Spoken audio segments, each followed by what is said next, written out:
এবার অভিষেক বন্দ্যোপাধ্যায়ের বিরুদ্ধে নির্বাচন কমিশনে অভিযোগ বিজেপির। মালদা দক্ষিণের বিজেপি প্রার্থী শ্রীরূপা মিত্র চৌধুরীকে অশালীন এবং অবমাননাকর মন্তব্য করার অভিযোগে কমিশনের দ্বারস্থ বিজেপি। অভিযোগপত্রে লেখা, মালদা দক্ষিণের বিজেপি প্রার্থীকে বেহায়া বলে উল্লেখ করেছেন ডায়মন্ড হারবার লোকসভা কেন্দ্রের তৃণমূল প্রার্থী অভিষেক বন্দ্যোপাধ্যায়, যার সরল অনুবাদ হল নির্লজ্জ।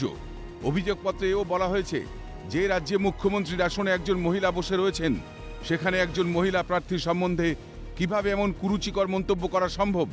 যিনি এই মন্তব্য করেছেন তিনি আবার একটি দলের সাধারণ সম্পাদকও। চিঠিতে উল্লেখ যে অভিষেকের এই মন্তব্য ভারতীয় দণ্ডবিধির ৩৫৪ ধারা অনুযায়ী একটি দণ্ডনীয় অপরাধ।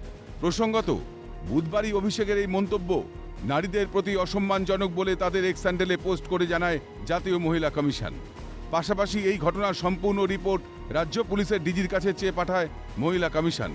আর বৃহস্পতিবার নির্বাচন কমিশনে অভিষেকের বিরুদ্ধে অবিলম্বে প্রয়োজনীয় ব্যবস্থা গ্রহণ এবং চলমান নির্বাচনী প্রচার বাতিল করার আবেদন জানায় বিজেপি। খালিদ জামালের রিপোর্ট, ক্যালকাটা নিউজ।